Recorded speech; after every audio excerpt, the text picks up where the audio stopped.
الله. السلام عليكم بناتي، ان شاء الله تكونوا لاباس وصحه رمضانكم يتعاد علينا ان شاء الله بالصحه والعافيه. اليوم راح نقدموا مبادنه طبق تقليدي وهو السفيريه.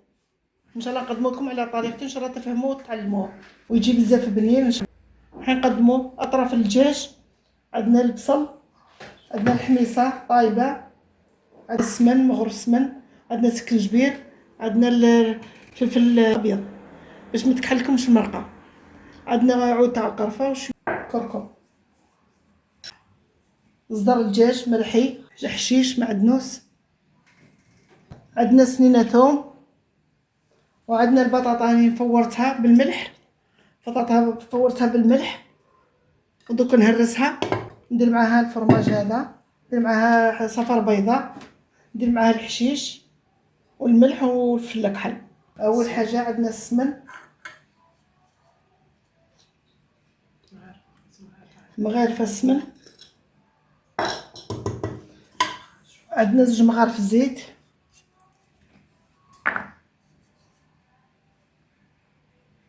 السمن يعطي نكهه للطبق هذا.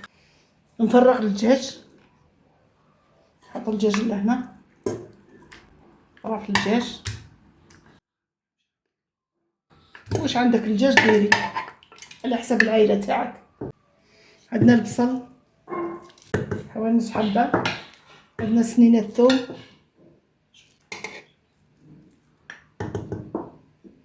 عندنا شويه حشيش، التوابل دوكا نديرو شكنجبير مغرفه صغيره ولا مغرف صغيره تاع الفلفل الابيض، وعندنا عود قرفه القدره تاعنا.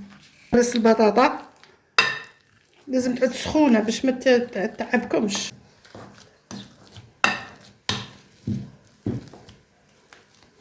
بعد ما هرسناها هكذا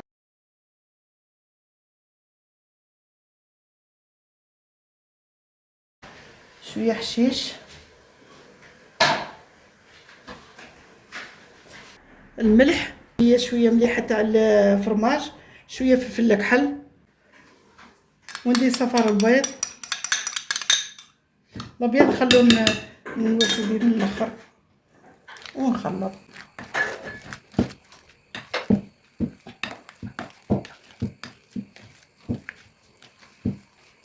هاي لك البطاطا بعد ما هرستها، ودوك نديروها في الفريجيدير تبرد شويه باش تحكم روحها. دوك راح نوجدوا الحشو الكريات تاع البطاطا. اول حاجه درت زوج مغارف تاع زيت ولا ثلاثه، نديروا مغرف سمن. راح لاحظتوا بلي راني نطيب كلش بالسمن، الاطباق الجزائريه كاع كلها بالسمن باش تجي الذوق تاعها مليح. دوك نديروا البصل،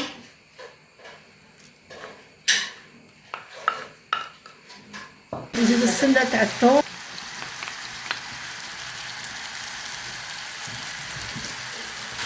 خلوه يتغار شويه، ومن بعد نديروا اللحم، نديروا صدر الدجاج، نقلبوه مليح، نحلوه مليح.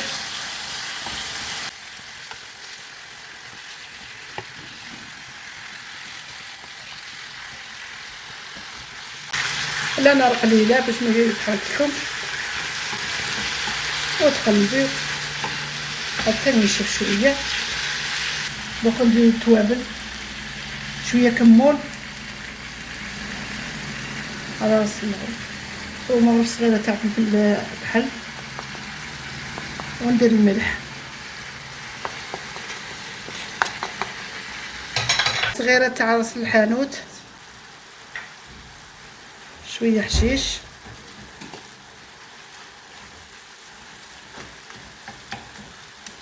ونخلط ونخليه يطيب.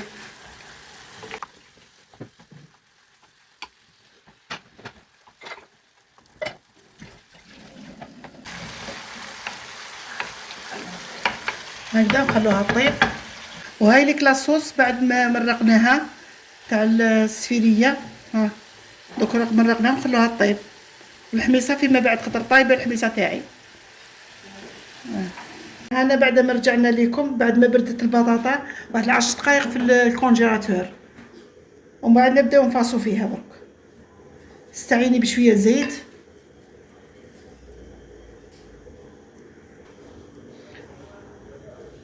هكذا وتغلقيها.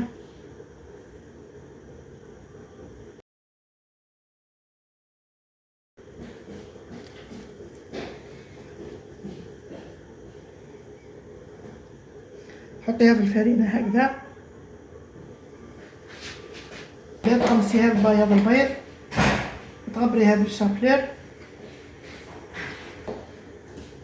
هكذا وتخليها ديري هكذا. ونكملو الاخرين، نزيدو حبة ثانية.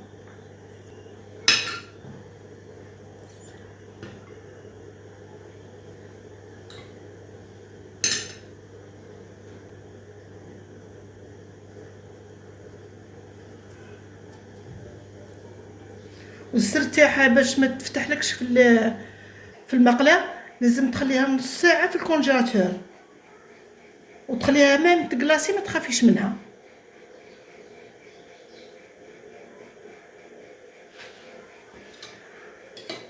هكذا في البيض، من الفرينه للبيض.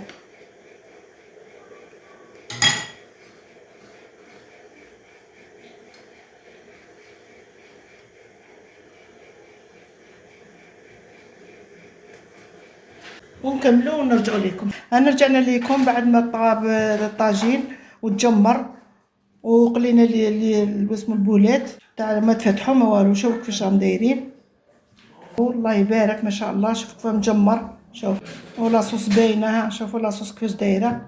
سنفتح لكم حبه وتشوفوها.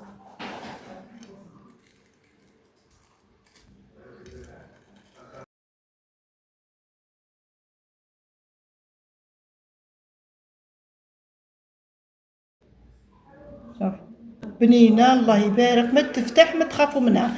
كي ديروها في الفريجيدير نص ساعه ما تخافوش كاع منها. تاكلوها ان شاء الله بالصحه والعافيه، وش هي طيبه.